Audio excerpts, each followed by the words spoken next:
네, 반갑습니다. 새해부터 6대 교구와 또 10대 교구를 맡아서 섬기게 된 박성우 목사입니다.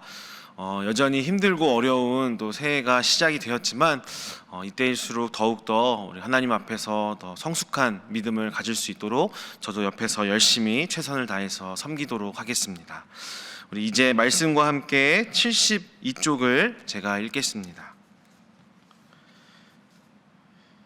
12장의 사건은 모세가 굿수 여자를 가까이 함으로 벌어집니다. 이에 대해 이스라엘 회중이 미리암을 앞세워 모세의 권위에 불평을 표현하며 도전합니다. 그러나 하나님은 모세의 권위에 손을 들어주십니다. 이어서 13장에서는 가나안 땅에 대한 탐지가 시작됩니다. 하나님의 지시대로 모세는 지파별로 한 명씩 정탐꾼들을 선발하여 보냅니다. 이들은 가나안 땅 구석구석을 정탐합니다. 정탐꾼들은 40일간의 자세한 정탐을 마치고 돌아와 온 이스라엘 자손 앞에서 보고합니다. 그 땅이 정말 젖과 꿀이 흐르는 좋은 땅이며 그 땅의 과실들도 모두 풍성하다고 동의합니다. 하지만 그 땅의 거주민들이 이스라엘 자손들보다 훨씬 체격이 크고 강한 민족이며 그 땅의 성읍도 견고하므로 결코 이길 수 없을 것이라고 말합니다. 오직 갈렙만이 올라가서 그 땅을 취하자고 말합니다. 네, 오늘은 우리 민수기 12장에서 13장까지의 말씀입니다. 우리가 먼저 12장의 말씀을 보기 전에 꼭 반드시 살펴봐야 될 중요한 한 인물이 등장을 합니다. 바로 미리암이라고 하는 사람입니다. 이 미리암이 누구일까요? 아마 출애굽기에서부터 말씀을 열심히 읽어오신 분들은 잘 아시겠지만 우리에게는 모세의 누나로 익숙한 사람입니다. 우리는 그냥 모세의 누나 정도로만 잘 알고 있지만 사실 그 당대의 이스라엘 백성들과 또 후대의 이스라엘 백성들에게는요 굉장히 인정받고 또 칭송받는 그런 선지자였습니다. 우리 출애굽기 15장의 말씀을 여러분 기억해 보시면 하나님께서 이스라엘 백성들을 이제 이집트에서 출애굽시키시고 홍해를 가르시고 건너게 하십니다. 이 놀라운 기적을 맛본 이후에 여성 최초로 찬양시를 만들어서 여성들을 인도하며 찬양을 인도했던 사람이 바로 여기 있는 미리암이었습니다. 그리고 15장 20절에 보면 이렇게 기록을 합니다. 아론의 누이 선지자 미리암이 손에 소고를 잡음에 라고 이렇게 기록하고 있습니다. 이때부터 미리암은요 그냥 일반적인 사람이 아니라 하나님께서 부르시고 택하신 선지자로서 그 역할들을 했다는 것을 우리가 알 수가 있습니다. 또 미가서 6장 4절 말씀을 보시면요 이렇게 기록되어 있습니다. 내가 너를 애굽 땅에서 인도해내 종노릇 하는 집에서 속량하였고 모세와 아론과 미리암을 내 앞에 보냈느니라 라고 이렇게 기록이 되어 있습니다. 이 미가서는요 출애굽한 이후에 아주 오랜 시간이 흐르고 나서 이제 이스라엘 백성들이 두 개로 쪼개졌을 때 그때 활동했던 선지자 미가를 통해서 하나님께서 말씀을 주신 그런 본문인데요. 이 후대에도 미리암이 이렇게 기록이 되어 있다라는 이야기는 후대에도 기억될 만큼 굉장히 인정받고 유명한 선지자였다는 것을 우리가 알 수가 있습니다. 하지만 우리 모든 성경의 인물들이 그렇듯이요 선지자 미리암도 연약한 인간이었습니다. 그래서 오늘 볼 민수기 12장에 그러한 장면들이 등장을 하는데 우리 12장의 말씀을 먼저 살펴보면서 우리에게 주시는 교훈을 살펴보도록 하겠습니다. 네, 먼저 첫 번째로 기도할 제목은 부르신 은혜를 생각하며 겸손하게 하소서입니다. 부르신 은혜를 생각하며 겸손하게 하소서입니다. 오늘 본문 12장 1절을 보시면 모세가 굿수 여자를 취하였더니 그 굿수 여자를 취하였으므로 미리암과 아론이 모세를 비방하니라 라고 이렇게 기록이 되어 있습니다. 모세가 굿수라는 지역의 여자와 결혼을 한 것으로 보입니다. 그리고 모세가 이방 여인을 아내로 맞이한 것 때문에 미리암과 아론이 비방을 했다라고 이렇게 기록이 되어 있습니다. 근데 여러분 한글 번역 성경에는 미리암과 아론이 비방했다라고 쓰여 있지만요 우리 히브리어 원어를 보면요 조금 더 구체적인 정보가 들어 있습니다. 이 비방했다라고 하는 동사를 보면 여성 단수로 표현이 되어 있습니다. 다시 말하면 모세를 비방했던 것은 이제 미리암이고 그저 묵묵히 동조하듯이 따라온 것이 이제 아론이었다는 것을 우리가 알 수 있다는 것이죠. 그렇게 이제 미리암이 이제 모세가 이방 여인을 아내로 취한 것을 가지고 비방을 합니다. 그런데 좀 이상한 부분은요, 그 다음 말씀 2절에 가면 나타납니다. 미리암이 이렇게 이야기합니다. 그들이 이르되 여호와께서 모세와만 말씀하셨느냐 우리와도 말씀하지 아니하셨느냐 하매라고 이렇게 기록이 되어 있습니다. 분명히 모세가 이방 여인을 아내로 맞이한 것을 비방하는 것처럼 그렇게 말을 시작했습니다. 그럼 그것이 잘못됐다라고 계속해서 이야기를 해야 할 것인데 그런 말은 이제 없어지고요. 2절 말씀처럼 야 모세 너만 선지자냐? 우리도 선지자다. 하나님께서 우리하고도 말씀하신다 라고 이렇게 이야기를 하고 있다는 것이죠. 모세의 리더십에 도전하고 있습니다. 여러분 미리암이 왜 그랬을까요? 앞에서 이야기했지만 미리암도 아론도 또 이스라엘 백성들이 인정하고 따르는 선지자였습니다. 그런데 점점 동생 모세가 하나님과 대면하는 시간들이 길어지고 또 깊어지고 또 그에 따라서 모세의 리더십이 확장되어지고 모세를 통해서 하나님의 역사하는 것들이 점점 왕성해짐에 따라 아마 그의 마음 가운데 시기심 또 질투하는 마음이 있지 않았을까 생각할 수가 있다는 것이죠. 여러분 인간적인 마음으로는 이러한 미리암의 마음이 또 이해가 되기도 합니다. 미리암 입장에서는요 모세를 바라보면서 그렇게 생각하지 않았겠습니까? 내가 누난데 내가 너보다 하나님 먼저 믿었고 너 내가 아니었으면 벌써 이 세상에 살아있지도 않을 텐데 자기만 선지자인가? 나도 선지자인데 혼자 그냥 하나님의 선지자인 것처럼 그렇게 행동하고 말하는 것 봐 라고 그렇게 생각할 수도 있었을 것이죠. 여러분 그런데 이 미리암이 지금 놓치고 있는 것이 있습니다. 그것이 무엇일까요? 이 3남매 미리암, 아론, 모세가 모두 선지자인데 이들이 선지자적인 그런 능력을 받고 또 쓰임 받는 것이 자기 안에 뭔가 특별함이 있기 때문에 이렇게 쓰임 받는 걸까요? 아니면 전적인 하나님의 부르심 또 하나님의 영에 의한 능력 때문에 이렇게 쓰임 받고 있는 것일까요? 네, 당연히 후자입니다. 이들이 뭔가 특별하고 뭔가 남들과 다르기 때문에 이렇게 선지자로 불려지면서 쓰임 받고 있는 것이 아니라요. 하나님의 특별하신 하나님의 전적인 부르심, 하나님의 전적인 능력 때문에 이들이 이렇게 선지자로서 쓰임 받고 능력을 입어서 사역을 하고 있다는 것이죠. 그렇기 때문에 이들이 항상 가져야 될 태도는 무엇이었겠습니까? 감사함입니다. 또 겸손함입니다. 내가 뭐라고 하나님께서 이런 나를 이렇게 불러주시고 만나주시고 또 이렇게 쓰임받게 해주실까? 이것에 대한 감사함과 겸손함의 마음입니다. 이것은요 나이나 신분이나 계급과 전혀 상관이 없습니다. 전적인 부르신 하나님의 주권에 달려있기 때문입니다. 하나님께서도 이런 미리암과 아론의 태도와 말을 들으시고 세 명을 다 불러 모으십니다. 그리고 6절과 8절의 말씀을 보면 이렇게 말씀하시는 것이죠.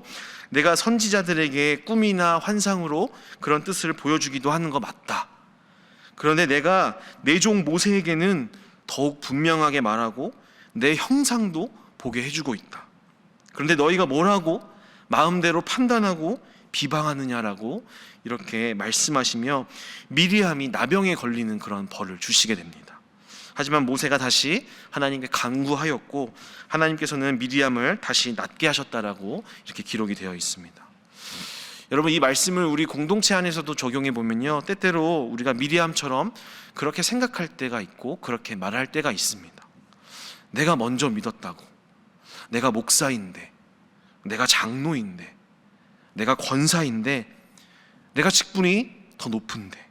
사실 이런 표현도 잘못된 표현이지만 중요한 건요 나보다 늦게 믿은 사람, 나보다 나중에 믿은 사람들을 바라볼 때 뭔가 가르침을 받아야 되는 대상으로만 바라보거나 내가 하나님의 뜻을 더 많이 알고 있으니 상대방의 신앙은 뭔가 좀 부족한 것처럼 낮게 보고 가르치려고 하는 그러한 마음을 가질 때가 우리도 있습니다. 물론 상대방이 정말 잘못된 신앙이나 하나님에 대한 오해를 갖고 있다면 권면의 말을 할 수도 있겠지요. 하지만 그때에도 우리는요 정말 조심스럽게 이 상대방을 정말 사랑하는 마음으로 말을 건네야 할 것입니다. 왜냐하면 내가 하나님의 뜻을 다 아는 것이 아니기 때문이죠. 사도 바울의 고백처럼 내가 나 된 것은 전적으로 하나님의 은혜에서 비롯된 것이지 내가 뭔가 특별하고 내가 뭔가 달라서 능력을 받았거나 직분을 받은 게 아니기 때문입니다. 그저 다른 이들이 하나님 앞에서 쓰임받고 진실한 교제를 나누고 있다면 우리가 박수 쳐줘야죠. 축복을 해줘야 할 것입니다. 우리가 교만한 태도를 버리고 우리 또한 거룩한 도전을 받아서 하나님 앞에서 더 진실되게 살아가려고 애쓰는 겸손한 저와 여러분 되시기를 주님의 이름으로 축복합니다. 두 번째로 기도할 제목은요, 우리의 믿음을 점검하게 하소서입니다. 우리의 믿음을 점검하게 하소서입니다. 이제 13장, 민수기 13장에 가서는요, 정말 너무나 중요한 사건이 이제 등장합니다. 향후 40년간 이스라엘 백성들의 미래를 결정짓는 사건입니다. 아시다시피 우리 하나님께서 이스라엘 12지파의 리더들을 부르셔서 이제 약속하신 가나안 땅을 정탐하게 하십니다. 그리고 이들이 그 땅을 정탐하고 돌아와서 이제 이스라엘 백성들에게 보고를 하게 되죠. 근데 이 12명 중에 2명만 긍정적인 보고를 합니다. 그리고 나머지 10명은요, 악평을 합니다. 우리 민수기 13장 30절 말씀을 보면 갈렙이 모세 앞에서 백성을 조용하게 하고 이르되 우리가 곧 올라가서 그 땅을 취하자 능히 이기리라 하나. 또 31절 말씀입니다. 그와 함께 올라갔던 사람들은 이르되 우리는 능히 올라가서 그 백성을 치지 못하리라. 그들은 우리보다 강하니라 하고 라고 대답을 합니다. 여러분, 똑같은 땅을 봤는데요, 2명은 우리가 할 수 있다, 가자 라고 이야기를 하고 있고요, 나머지 10명은요 거기 사람들은 너무 강력하다, 우리는 할 수 없어 라고 이야기하고 있습니다. 여러분, 똑같은 땅을 봤는데 왜 이런 차이가 나는 걸까요? 바로 믿음의 문제, 신뢰의 문제입니다. 여러분, 하나님이 이 땅을 정탐시킨 목적이 무엇이었을까요?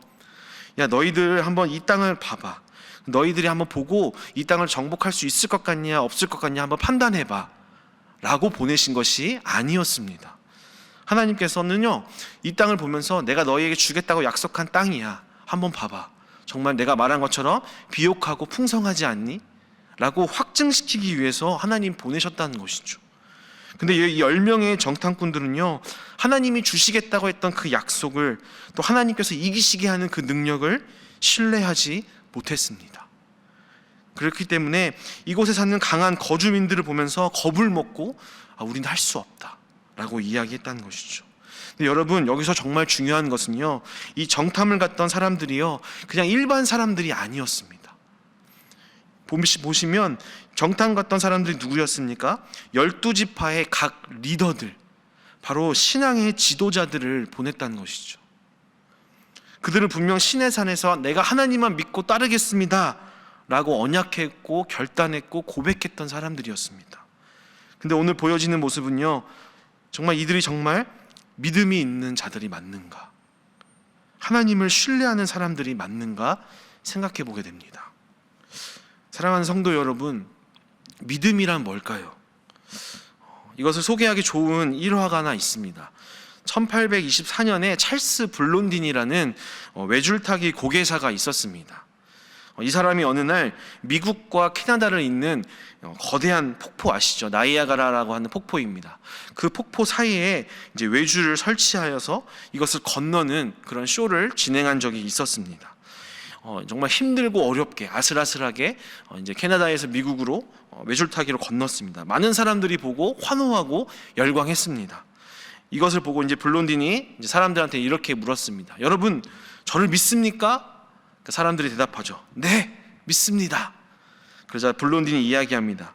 제가 사람을 등에 업고 건널 수 있다고 여러분 믿습니까? 그러자 사람들이 네, 믿습니다 라고 이야기합니다. 그러자 블론딘이 이렇게 이야기합니다. 그러면 제 등에 업혀서 나와 같이 폭포를 건너갈 사람 한 분만 앞에 나와주시기 바랍니다 라고 이야기를 하자 어떻게 됐을까요? 네, 모든 관객들이 일제히 침묵을 유지하기 시작했다는 것이죠. 그리고 블론딘의 시선을 다 피했답니다. 블론딘이 그래서 사람들을 찾아보다가 어떤 한 사람들을 향해서 이렇게 이야기합니다. 당신이 함께 해주시지 않겠습니까? 라는 요청에 네, 당신 등에 업히겠습니다. 난 당신을 믿습니다. 라고 한 사람이 업혔고 모두가 숨죽인 가운데 블론딘이 그 사람을 업고 무사히 건넜다라는 이야기입니다. 나중에 알게 된 사실은 이 사람이 바로 블론딘의 매니저였다라고 이야기를 하고 있습니다. 여러분, 그런데 믿음이란 무엇일까요? 신뢰한다라는 것은 무엇일까요?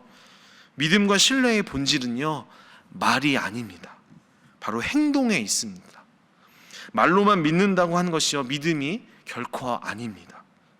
나한테 부정적인 결과가 예측되더라도, 내가 통제할 수 없는 상황 속으로 나를 몰아넣게 되는 행동일지라도요, 내가 믿는 그 사람 혹은 그 신적 존재가 나를 버리지 않을 것이다, 나를 망하게 하지 않을 것이다 라는 기대가 있기 때문에 행동하게 된 것이 믿음이고 신뢰입니다.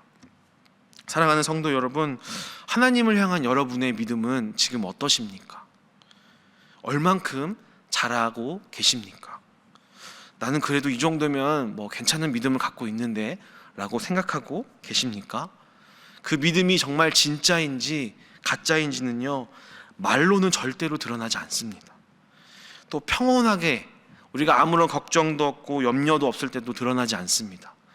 예배에 꾸준히 참석하고 있다고 해서도 드러나지 않습니다. 가령 내가 열심히 공부하고 기도하면서 노력해서 어렵게 취직을 했다고 칩시다. 근데 그 회사에서 이중장부를 적게 한다면, 혹은 부정적인 방법을 시킨다고 한다면 여러분 어떻게 해야겠습니까? 내가 배우고 믿었던 신앙대로라면 그것을 거부하는 게 맞겠지요. 그런데 그러면 어떻게 될까요? 직장을 잃어버릴 수도 있습니다. 여러분, 제가 한 가지 예를 들었지만 믿음은요, 낭만적인 말이 아닙니다. 믿음으로 산다는 것은요, 정말 쉽지가 않습니다. 우리는 연약하기 때문에 넘어질 수가 있습니다.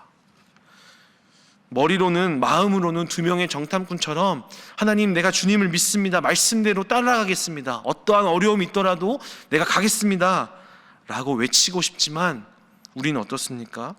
실상은 10명의 정탐꾼처럼 보이는 것이 너무 무섭고 두려워서 모른 척 타협해 버릴 수도 있겠지요. 혹시 지금 나의 믿음이 그 정도라는 것을 발견했다면 사랑하는 성도 여러분, 그렇더라고 하더라도 결코 포기하지 마시기 바랍니다. 차라리 솔직하고 정직하게 하나님 앞으로 나가셔서 하나님, 제 믿음이 이 정도밖에 안 됩니다. 다른 사람이 나를 어떻게 볼지는 모르겠지만 제가 하나님을 신뢰하는 정도는 이것밖에 안 됩니다. 저를 불쌍히 여겨주시고 이번 새해에 제가 더욱 하나님을 신뢰할 수 있도록 제 믿음을 도와주시옵소서라고 기도할 수 있기를 주님의 이름으로 축복합니다. 그러면 하나님께서 새해에 여러분의 믿음을, 하나님을 향한 신뢰를 더욱 곤고하게 할 수 있도록 큰 은혜를 베풀어 주실 줄을 믿습니다. 여러분, 여호수아도요, 처음부터 굳건한 믿음의 사람이 아니었습니다. 여호수아 1장 보시면 알겠지만 수차례 두려워하지 말라, 두려워하지 말라, 마음을 담대히 해라, 강하게 해라 계속 말씀하십니다. 하나님은요, 연약한 믿음을 강하게 하시는데 아주 탁월하신 분임을 기억하시며 하나님 앞에 겸손하게, 또 믿음을 더욱더 굳건하게 해달라고, 깊이 만날 수 있게 해달라고 나아가시는 여러분 되시기를 주님의 이름으로 축복합니다. 우리 이 시간 말씀을 기억하면서 함께 기도하겠습니다. 먼저는 부르신 은혜를 기억하면서 교만하지 않고 겸손하게 다른 지체들을, 그들의 신앙과 믿음을 존중하는 사람이 되게 하옵소서. 또 두 번째로 나의 믿음은 지금 얼만큼 자라 있는가 깨닫게 하시고, 말로만이 아닌 정말 어려운 상황 속에서도 행동으로 믿음을 증거